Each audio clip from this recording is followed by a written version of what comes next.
Good morning and welcome to the Wednesday webinar where we're going to take a look at one of my favorite subjects, the feed calculation within the uniform program.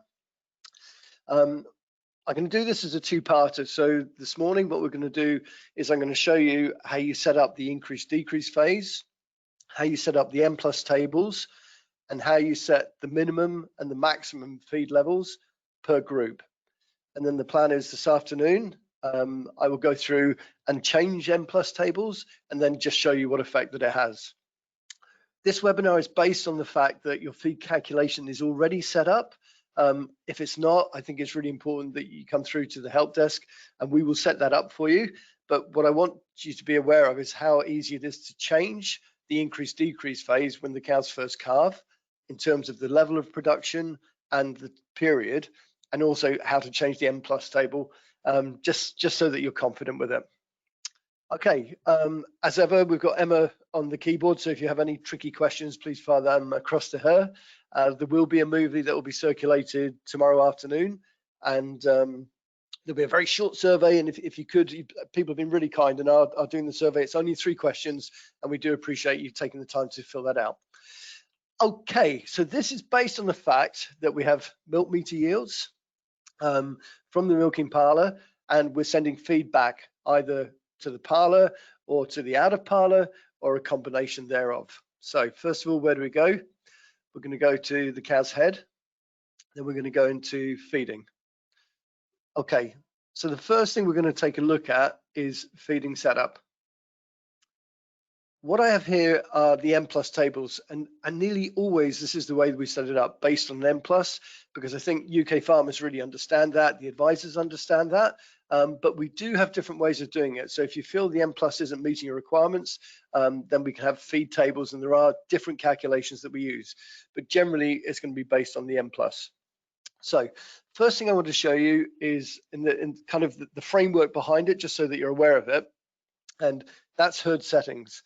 And what herd settings does is it allows us basically to say how we're going to feed the cows. So I have some options here.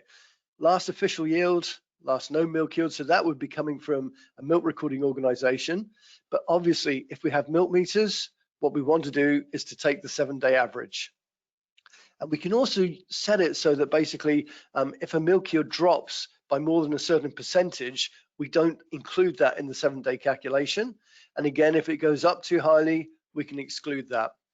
And you'll see this thing here called fat and protein corrected milk, FPCM.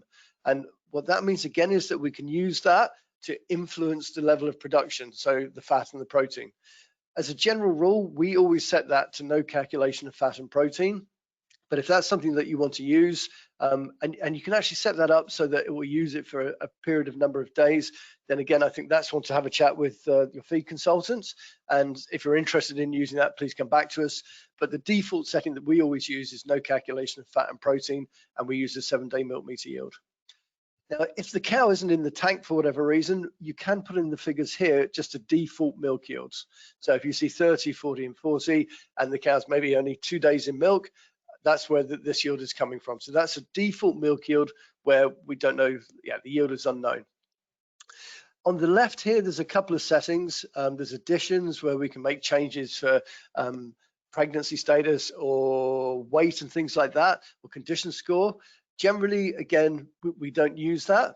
And you'll see this thing called increase decrease, but I'm going to come back to that in a second. So herd settings, we will set that up for you initially. Be careful with it. If you're going to make changes, not a bad thing to give the help desk a call first. But increase decrease, this is one that you will be changing.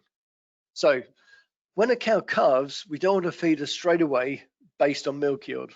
So we have what I think is a really easy option to use, that we can differentiate.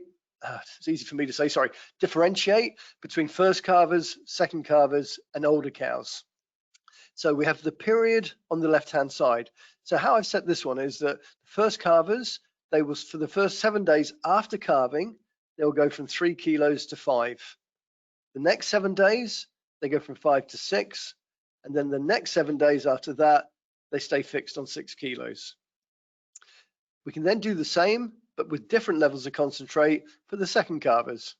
And if we go a little bit further down, we can do the same then for the cows. you'll see there's a phase before calving. If you have out of parlour feeders and the dry cows have access to that, we can set it up so that X number of days before the predicted calving date, we start feeding them. So that's an option that you can use. And you'll see the other one here, this is quite important, the decrease phase, because what you don't want to do is still be feeding a first calver, for example, that's still producing a lot of milk, and then you're going to dry her off. So using this, it will automatically reduce the feed. And again, you can set the number of days. So if I just show you first this graphically how it works, really, if you're ever going to make a change with the feed levels, and it's the same when we look at the M+ tables, always please graph it, because it is easy to make a mistake, particularly like me, if you're multitasking. Whenever I put figures into the grid, I always graph it just to double check. So what we've got here is really nice and straightforward. First calvers, as soon as they calve, we will send across the feed level to the process system. First calvers start on 3. They then go up to 5, as you can see. Then on day 14, automatically they're on 6, and we then keep them for the next week fixed on 6. Second calvers, that's the next line, again starting on 3 but going up to 6, up to 7. And the older cows starting on 4, 6 and across. So that means the feeding is completely predetermined for the first 21 days. And if you look at that and say, well, no, that phase is too short, I don't want the cows going on to feed calculation from milk yield on day 22, then just go back to grid.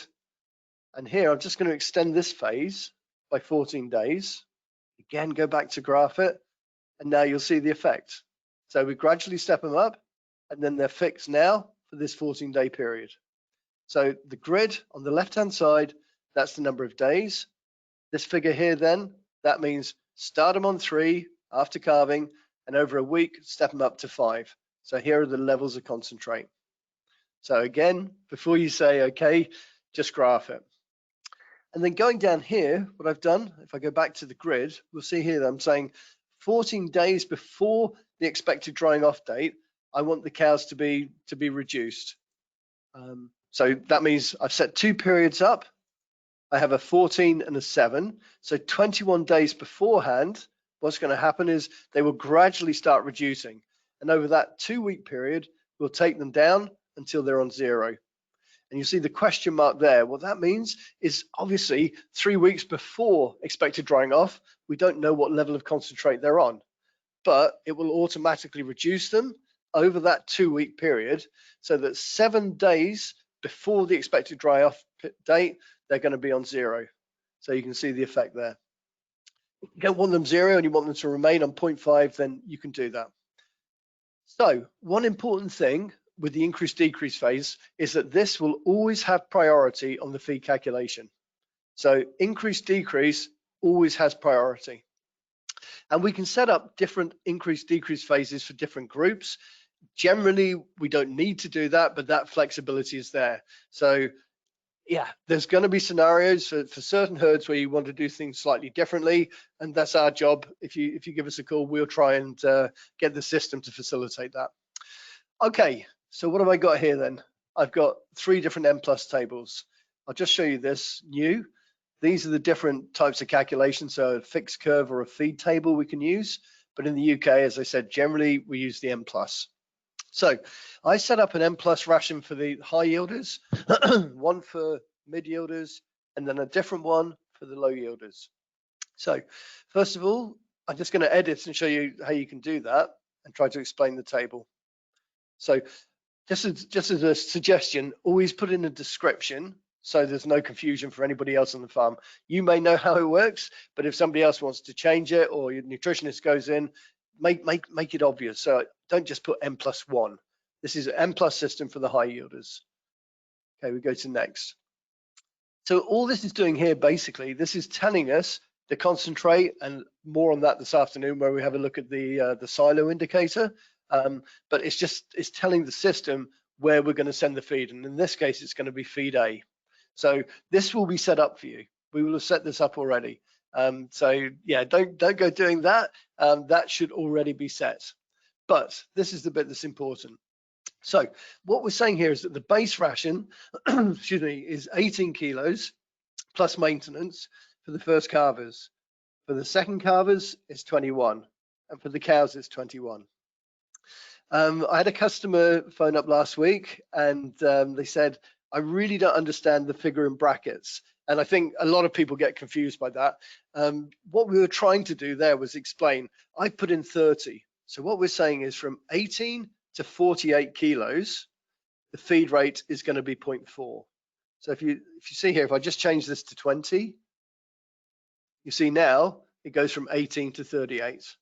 But if I take this, I'm going to be feeding for 20 kilos at 0.4. That means the most I'm going to be feeding is 8 kilos. That may be what you want to do. That's fine. If that's what you want to do, that's great. But the base ration here, we're not going to start feeding until the first calvers are over 18, second calvers 21, cows 21. Why do I make a change between the first calvers and the second calvers? Generally, because the first calvers have still got to grow. So you have the option to do that. You don't have to do that. You could say, no, I'm going to keep everything as 21. But that's something, again, to talk to the feed advisor on, I think. So, or maybe if the first calvers are not performing quite so well, or whatever, there's pressure on the feed face or whatever. These are figures that you can adjust.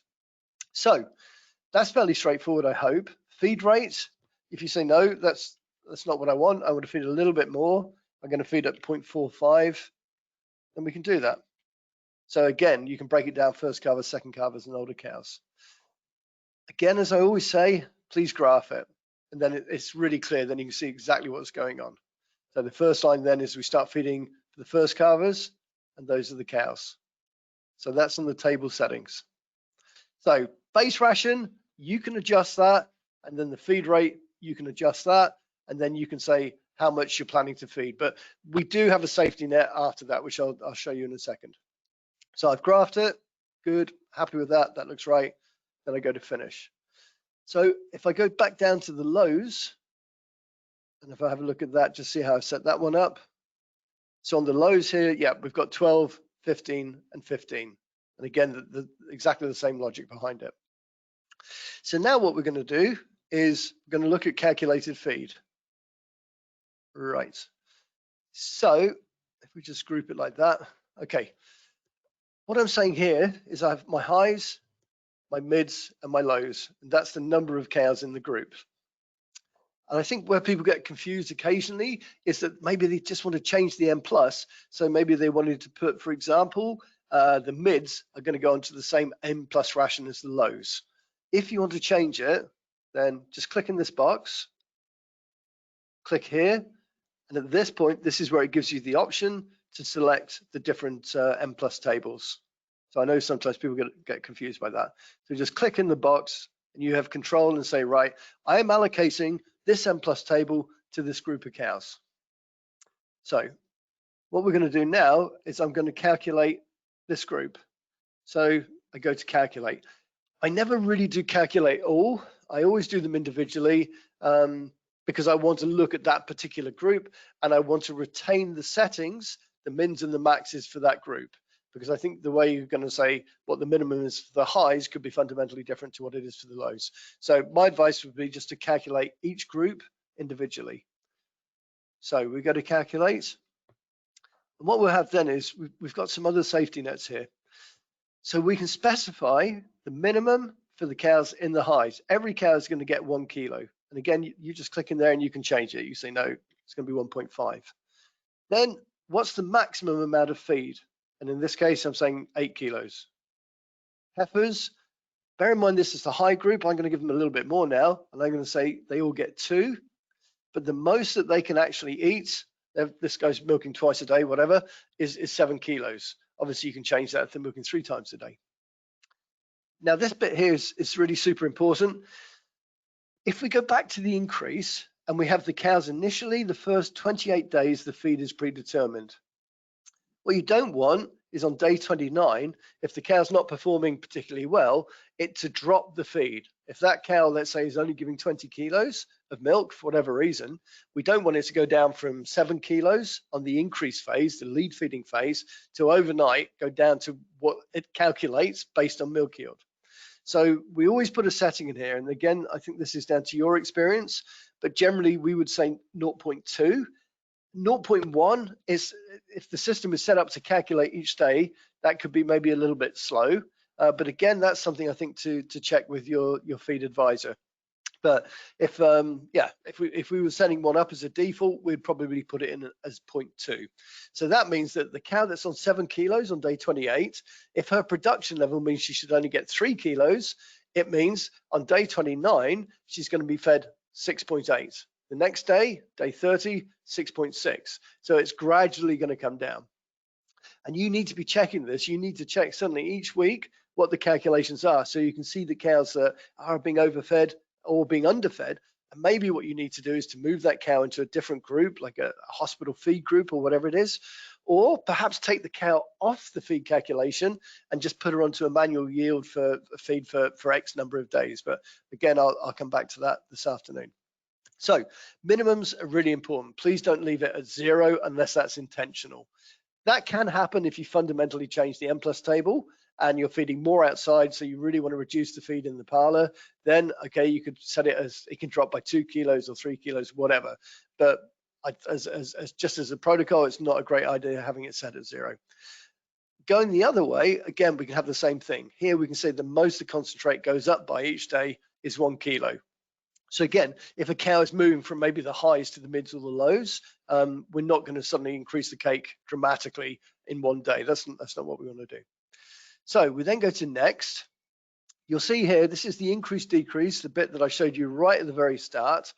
That is attached to this group. And on this data set, I just have the one standard increase decrease. And as I said earlier, we can set up other ones per group, but generally people will have a high yielding group and a mid or a low, whatever. But if you have a slightly different situation, maybe you have Holsteins and Jerseys, then we can create a different increase decrease. But generally there'll be the one. So that's attached to there. If I now hit finish, you'll see it'll now go through. It will read in the latest milk yields, and then we then get the calculation. So first of all, it looks like a lot of figures. Yes, I accept that. But what I would do first, particularly if you're looking at the highs, just group it by days in milk, and then take that right to the top. Okay, I'm just going to go briefly through it and explain the logic behind that. So what do we got? What is it actually telling me? Okay, so what it is telling me, if I pick this cow 117, okay, first of all, what is she? She's a first calver. She's been in milk 6 days. So her status is fresh calved. That becomes more important later on because we can see if the cow's pregnant. But we know that she's fresh calved. Okay, her milk yield at the moment is 22.2. So based on the M+ table, we should be feeding that cow 1.9. But we're not feeding her 1.9 because, as you can see on the right-hand side here, she's in that increase phase. If you want more information, because you look and you go, well, why is she getting 1.9 and you're feeding 4.7? What's the difference? If you just put the cursor over the top, you can see here, she's in increase 1 phase, which is 6 days after calving. So she's on this gradual step up. So that's, I think, hopefully fairly straightforward. As we go down a little bit, you'll see then these cows are now coming off that initial increase phase, now going across onto being fed based on milk yield. So this cow here, fresh calf 22 days, no longer on the increase phase. So what is it telling us? Fat and protein corrected milk. That's what that stands for. That is the 7-day milk yields, which I showed you in the settings screen. So the 7-day average for this cow is 42.6. Based on that, she should be getting 9.7 based on the M+ table that we've set up. But she's getting 8 kilos. Why 8 kilos? Why are we underfeeding this cow? Because we said the maximum amount that we can feed for this cow is 8 kilos in the parlor. So that's the reason you're getting a minus. You can see some of these here really milking well. You see that's a first calver. We said the most you can feed in parlor is 7. We want to feed 12.3 based on a milk yield, but that's the reason. And what we did in a recent update was, if the previous allocation, I've calculated a couple of times, but the previous one would obviously be yesterday's figure, and then you'd have the allocation today. So that's what it's saying. So the moment I can now go to close, group 1 has been modified, save changes, and I say yes, that means it is then stored, and it will come up and say, do you want to send it to the process computer? Generally, you'll say no to that because you then want to go through and calculate the other groups. And of course, we set this link up automatically so that it runs the feed calculation and sends that across to the process system at a particular time. Okay, just one other thing. Sometimes people, if I just go back to, what I'll do is I'll just go right back to the start. Okay, so if we go back to feeding, I go back to calculated feed, and I go to last save calculation. So that's what's actually in the process system at the moment. And what you've got there is, if I just show you the bottom line, we're looking at the highs. And what we're saying is, okay, how many cows in the group? Well, 206 cows. What's the average 7-day production? Fat and protein corrected milk. It's just shy of 44 kilos. How much are we actually feeding? We want to feed 2,056. That's what we're saying there. We're actually feeding 1,460. And if we scroll up and down, you'll then be able to see the differences. So basically, why is that figure so much higher than we're actually feeding?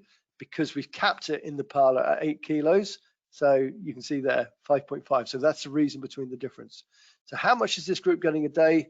1,460 kilos. So, okay, that's the highs. How do I find the lows? What are the lows actually doing?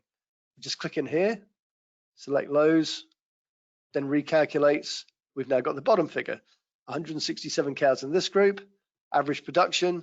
We want to feed this much, feeding 858. So again, why is there a difference? Well, because this cow here, 111, she's still really giving a lot of milk, and that's how much we want to feed, but she's in the decrease phase. So we've cut the cake for this particular cow because obviously she's about to dry off. So we have increase phase 1, 2, and 3, and decrease phase towards the end of the lactation before drying off. And you can see quite clearly the cows that are highlighted there. Okay, that is a kind of overview. And as I said, the whole premise of this webinar was that you've already got it set up, but what you're trying to do now is to fine tune either the initial phase, the decrease phase when we reduce it, or adjust the M+ table with either the base ration or the feed rate. On top of that, you can specify minimums per group, maximums per group, how quickly the concentrate goes down, how quickly the concentrate goes up. So I hope that, I hope that has proved helpful. I'm just going to check now from Emma if we've got any questions. Okay, feeding obviously is super important. So if you have got any questions, please send us an email and then Emma and I will respond. I think it's the sort of thing that we really do like to log on to your computer just to see, exactly what is happening. If you want us to go through any of the options when your feed advisor is on farm, please give us a call and schedule it in with the time and we'll happily do.